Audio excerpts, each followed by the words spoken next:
El 27 de septiembre de 1964, en la base de Boscombe Down, en el condado de Wiltshire, el piloto de pruebas Roland Beaumont se ajustó el casco, respiró hondo y puso las manos sobre los controles de un avión que nadie sabía si iba a explotar.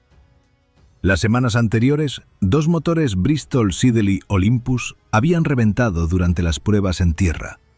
Los ingenieros seguían sin entender por qué. El problema en el eje de la turbina de baja presión había sido identificado, pero nunca resuelto del todo. Beaumont lo sabía. El gobierno también lo sabía. Y aún así, aquella mañana, el avión tenía que volar. No porque la tecnología estuviera lista, sino porque en 3 días había elecciones generales, y el Partido Conservador necesitaba demostrar que su proyecto más ambicioso era real. Beaumont diría más tarde, sin ambigüedades, que aquel primer vuelo fue un gesto político, no un hito técnico. El aparato que rugió sobre la pista de Boscombe Down era el TSR-2, y su historia no empezaba ese día. Empezaba varios años antes, con un misil soviético que cambió la guerra para siempre. En 1959, en algún punto sobre el territorio de China nacionalista, una batería soviética S-75 Dvina derribó un avión de reconocimiento English Electric Canberra de fabricación británica que operaba bajo bandera taiwanesa. Era la primera vez en la historia que un misil tierra-aire derriba un avión en combate real. El impacto fue inmediato en los estados mayores de toda la OTAN. De repente, volar alto ya no era sinónimo de estar a salvo. Los bombarderos que habían sido diseñados para operar a gran altitud, confiando en la velocidad y la distancia como escudo, se habían convertido de golpe en blancos predecibles. Londres entendió el mensaje antes que nadie. El Canberra, el caballo de batalla de la Royal Air Force, había quedado obsoleto de un plumazo. Y el vacío que dejaba era enorme. Ya en 1955 el Ministerio de Abastecimiento había comenzado conversaciones con English Electric para definir qué clase de máquina podría suceder al Canberra. Pero fue en marzo de 1957 cuando el gobierno envió a varios fabricantes aeronáuticos un documento que haría historia. El Requisito Operacional General 339, conocido como GOR 339. Lo que pedía ese papel era sencillamente lo que nadie había construido jamás. Un avión capaz de volar de noche, con cualquier clima, a velocidades superiores al doble del sonido en altitud, pero también capaz de rasear a 60 metros del suelo para burlar los radares enemigos. Debía poder despegar y aterrizar en campos sin preparar, en carreteras, en pistas improvisadas, porque los planificadores militares asumían que en una guerra futura los aeródromos serían los primeros objetivos en ser destruidos. Además, debía ser capaz de transportar armamento nuclear táctico. El plazo para presentar propuestas era el 31 de enero de 1958. Los fabricantes leyeron el documento y muchos pensaron que era una broma. No lo era. Y el caos comenzó casi de inmediato. En septiembre de 1957, 4 meses antes del plazo, el Ministerio comunicó a todas las empresas que solo se aceptarían propuestas conjuntas entre compañías. El gobierno quería forzar fusiones en una industria aeronáutica británica enormemente fragmentada. Las empresas se reagruparon a contrarreloj. Vickers-Armstrong presentó su propuesta Type 571. English Electric, asociada con Short Brothers, presentó el diseño P.17A. El Ministerio del Aire valoró ambas opciones durante meses. La propuesta de Vickers resultó más detallada, con una integración más cuidada de los sistemas de aviónica y logística.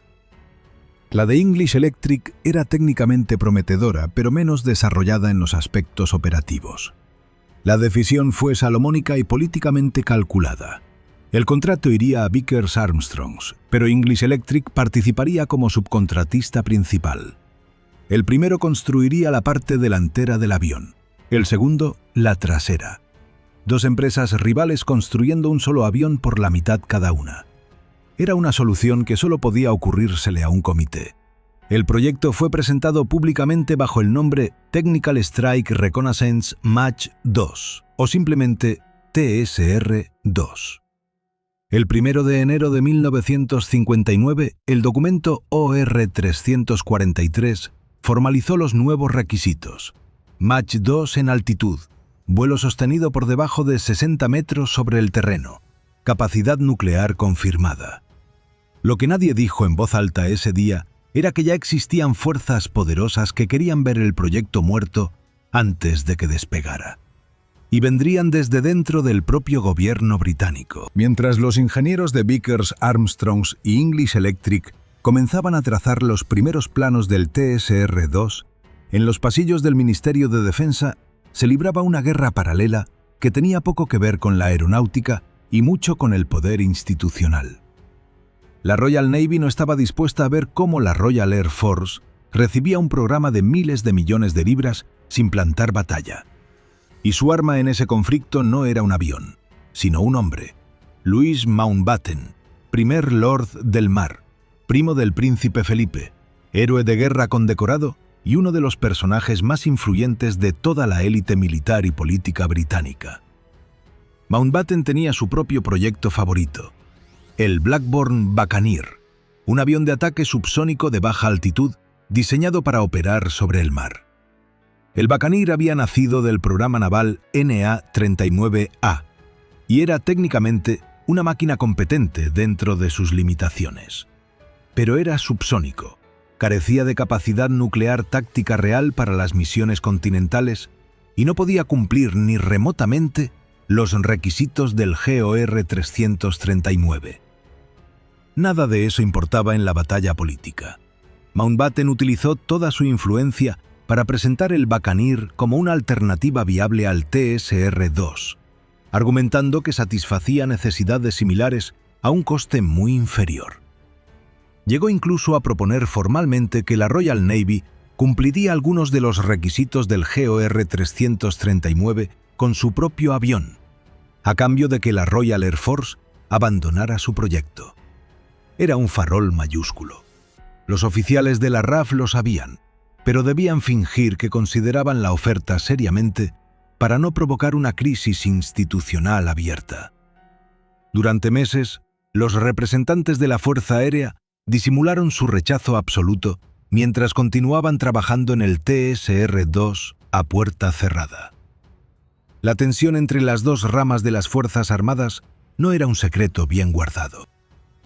Trascendió a la prensa, llegó al Parlamento y se convirtió en munición política para la oposición laborista. El Partido Laborista, liderado entonces por Hugh Gaitskell y posteriormente por Harold Wilson, había identificado el TSR-2 como el ejemplo perfecto del despilfarro conservador.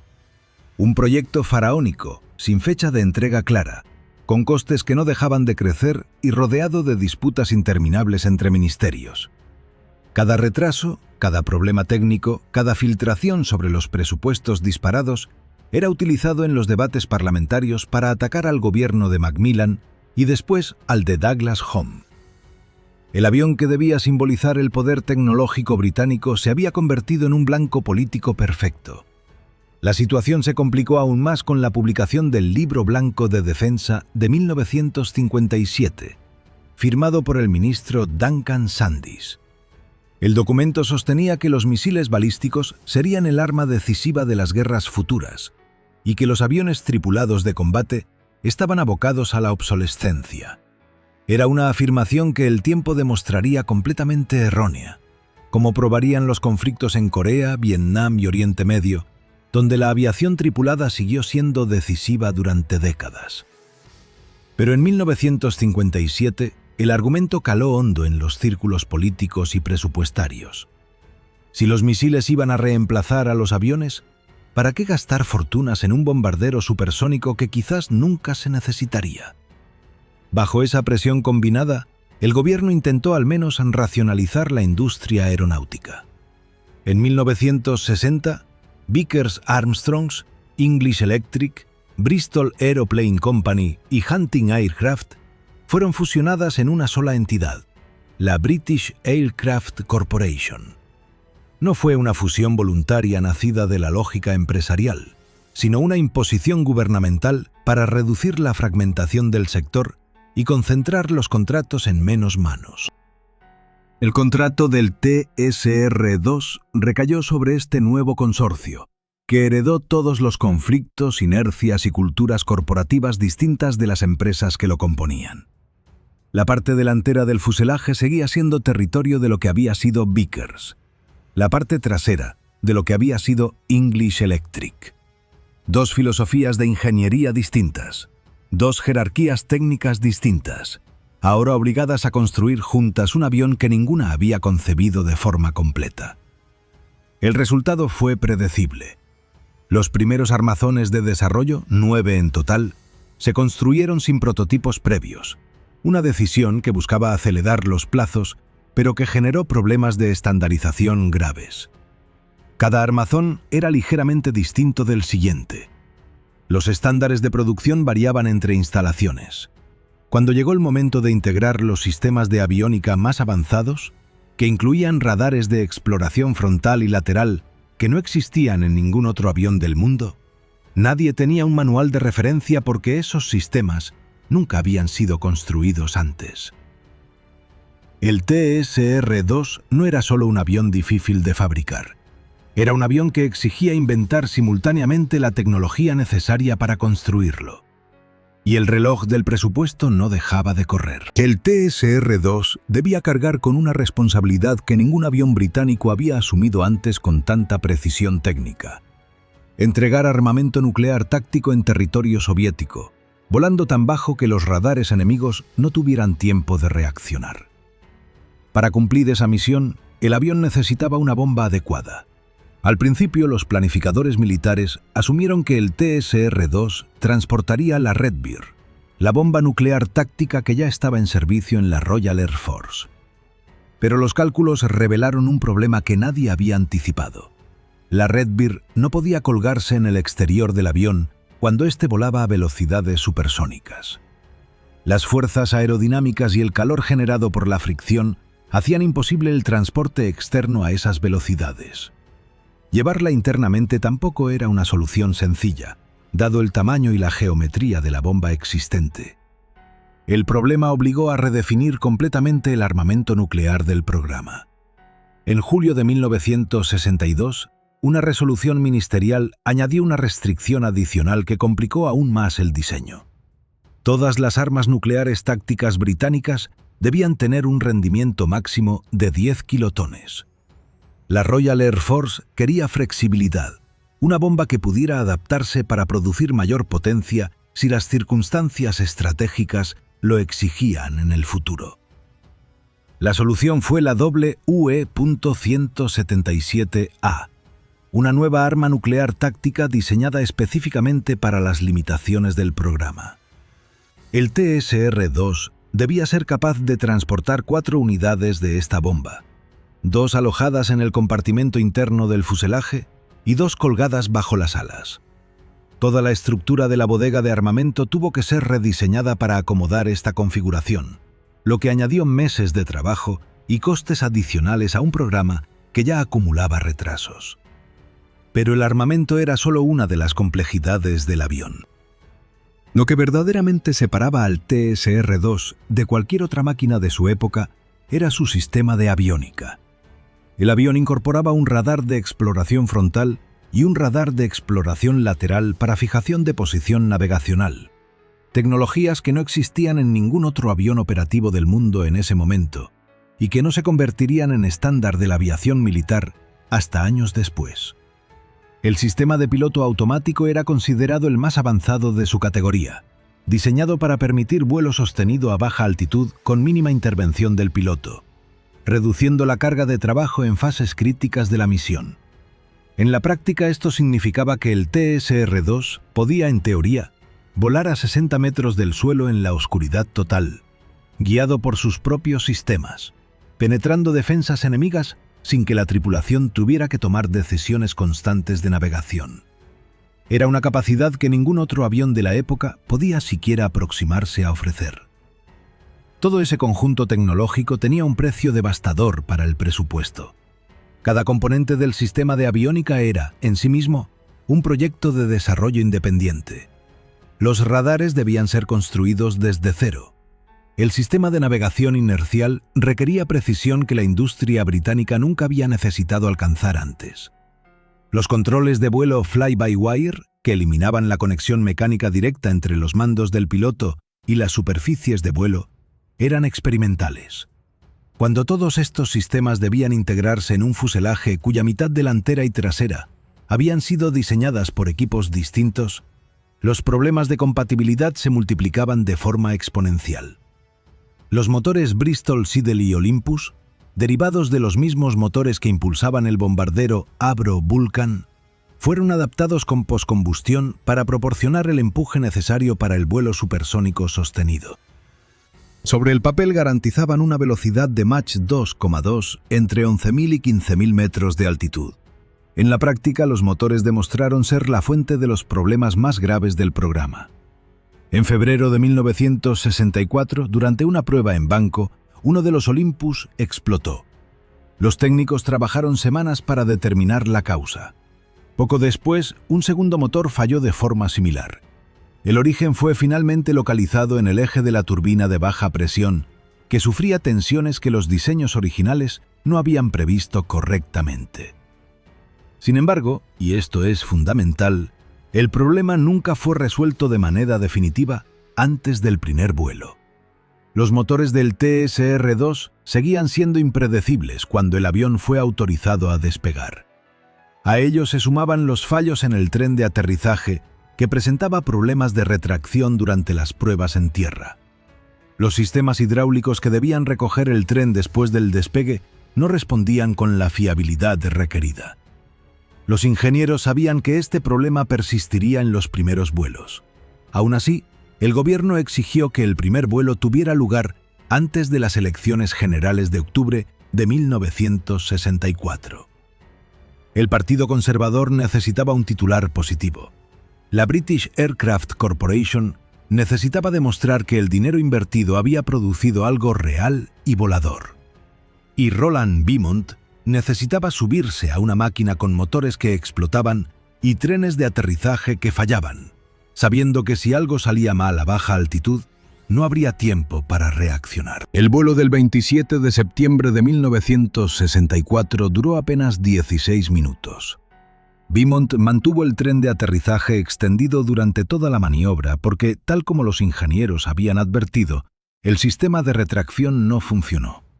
El avión voló, eso era innegable, pero lo hizo con sus ruedas colgando como si fuera un aparato de instrucción, no el bombardero supersónico más ambicioso que Gran Bretaña había intentado construir jamás. Aún así, los titulares de prensa celebraron el vuelo como un triunfo. El gobierno conservador obtuvo su imagen. 3 días después, perdió las elecciones generales y Harold Wilson llevó al Partido Laborista al poder. Lo que vino a continuación fue una serie de pruebas que demostraron con creciente claridad que el TSR-2 era técnicamente extraordinario y operativamente inacabado al mismo tiempo. El problema del tren de aterrizaje persistió hasta el 10º vuelo de prueba, cuando finalmente los ingenieros lograron que el sistema de retracción funcionara con consistencia. Hasta ese momento, cada despegue era una demostración pública de las carencias del programa. Los vuelos se realizaban desde Boscombe Down, con la participación de un segundo piloto de pruebas, Don Knight, que alternaba con Beaumont en los controles. Ambos coincidían en sus evaluaciones. El avión tenía unas cualidades de vuelo excepcionales. Respondía con precisión, era estable a baja velocidad y mostraba un comportamiento predecible en maniobras que otros aparatos experimentales de la época hacían impredecibles. El 14º vuelo, realizado en febrero de 1965, fue el momento técnico más destacado de todo el programa.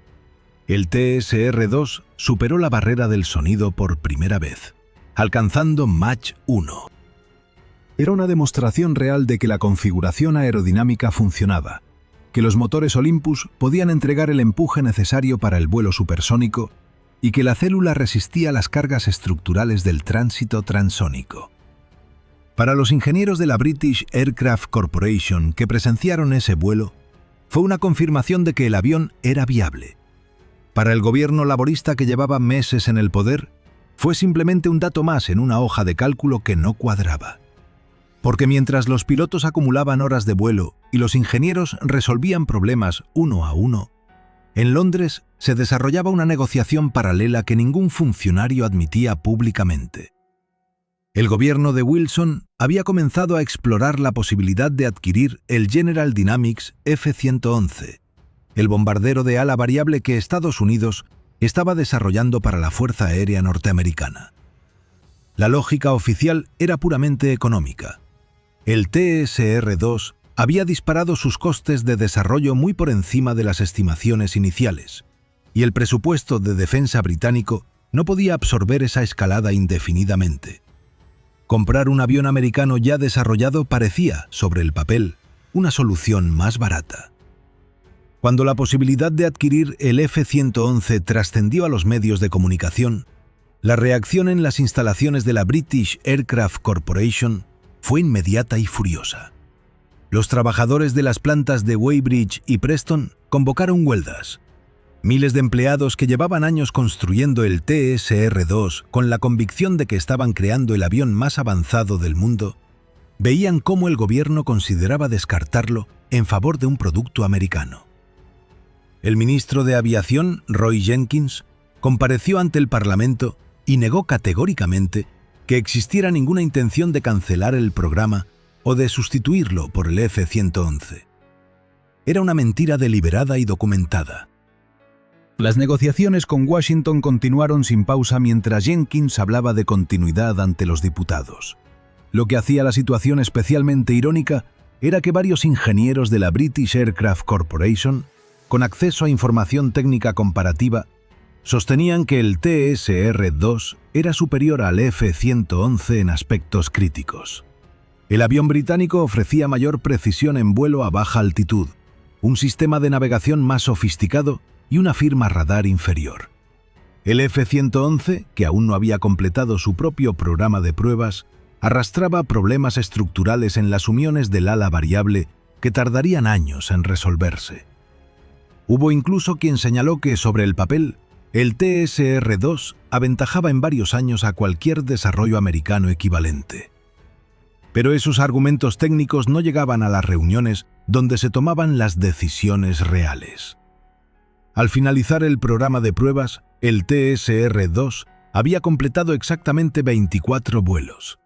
Todos ellos utilizaron los primeros armazones de desarrollo, versiones incompletas del avión definitivo que carecían de la mayoría de los sistemas de aviónica previstos, del armamento integrado y de los depósitos de combustible adicionales necesarios para alcanzar el radio de combate operativo.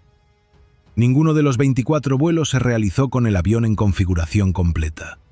Lo que voló en Boscombe Down fue, en todos los sentidos técnicos relevantes, una maqueta funcional del TSR-2 real.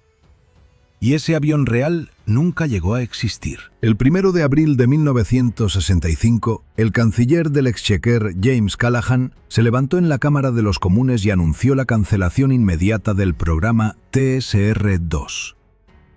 La fecha no era casual para quienes seguían el proyecto desde dentro. El Día de los Inocentes británico, el April Fool, como si el gobierno hubiera querido subrayar con crueldad la naturaleza de todo el asunto. La justificación oficial fue la de siempre: desbordamiento de costes, presupuesto insostenible, prioridades de defensa redefinidas. El coste total del programa hasta ese momento superaba las 300 millones de libras, una cifra que en términos actuales equivale a varios miles de millones. El gobierno laborista presentó la cancelación como un acto de responsabilidad fiscal. Sus críticos la llamaron traición industrial. Lo que siguió a ese anuncio fue una destrucción sistemática y deliberada que todavía genera controversia entre historiadores y expertos aeronáuticos. En los meses posteriores a la cancelación, el gobierno ordenó desguazar todos los armazones del TSR-2 que existían en las instalaciones de la British Aircraft Corporation. No se trataba solo de detener el programa. Se trataba de asegurarse de que no pudiera ser reactivado bajo ninguna circunstancia futura. Los fuselajes fueron cortados con soplete. Los componentes de aviónica fueron desmontados y destruidos. Las herramientas de producción específicas del programa fueron inutilizadas. En menos de 6 meses, una de las inversiones tecnológicas más ambiciosas de la historia aeronáutica británica fue reducida a chatarra de forma metódica y deliberada. Solo sobrevivieron 2 armazones completos, uno que había sido cedido a la Royal Air Force Museum de Gosford antes de la orden de destrucción y otro en el Imperial War Museum de Duxford, que escapó al desguace por razones administrativas que nunca quedaron del todo claras. La velocidad y la brutalidad de esa destrucción alimentaron desde el principio las teorías sobre presión estadounidense. El argumento era coherente. Si el TSR-2 era técnicamente superior al F-111 en aspectos clave, su existencia como programa viable representaba una amenaza para los contratos de exportación del avión americano. Washington tenía razones económicas y estratégicas para preferir que Gran Bretaña comprara tecnología norteamericana en lugar de desarrollar la propia. Algunos ingenieros de la British Aircraft Corporation afirmaron años después que habían recibido indicios de que la administración Johnson había presionado al gobierno de Wilson para abandonar el programa. La relación financiera entre ambos países en ese momento era además profundamente asimétrica. Gran Bretaña dependía del apoyo estadounidense para sostener la libra esterlina, y Washington no era ajeno a esa palanca de influencia. Sin embargo, los documentos desclasificados de los archivos británicos cuentan una historia algo más prosaica. La política interna laborista, la presión sindical sobre otros sectores del gasto público y la incapacidad del gobierno de Wilson para sostener simultáneamente el programa TSR-2 y el resto de sus compromisos de defensa jugaron un papel tan determinante como cualquier influencia exterior. El TSR-2 murió por una combinación de sus propias contradicciones internas, la hostilidad política acumulada durante años y una coyuntura presupuestaria que no admitía soluciones elegantes. La conspiración americana, si existió, encontró un terreno perfectamente abonado por razones puramente británicas. El desenlace final resultó humillante para quienes habían defendido la cancelación con el argumento del ahorro. El gobierno laborista anunció que adquiriría 50 unidades del F-111 americano como sustituto del TSR-2. Pero los costes del avión estadounidense se dispararon durante las negociaciones hasta superar con creces lo que habría costado terminar el programa británico. En enero de 1968, menos de 3 años después de cancelar el TSR-2, el gobierno de Wilson canceló también el pedido del F-111. Gran Bretaña había destruido su propio avión para comprar el americano, y luego había rechazado el americano por demasiado caro.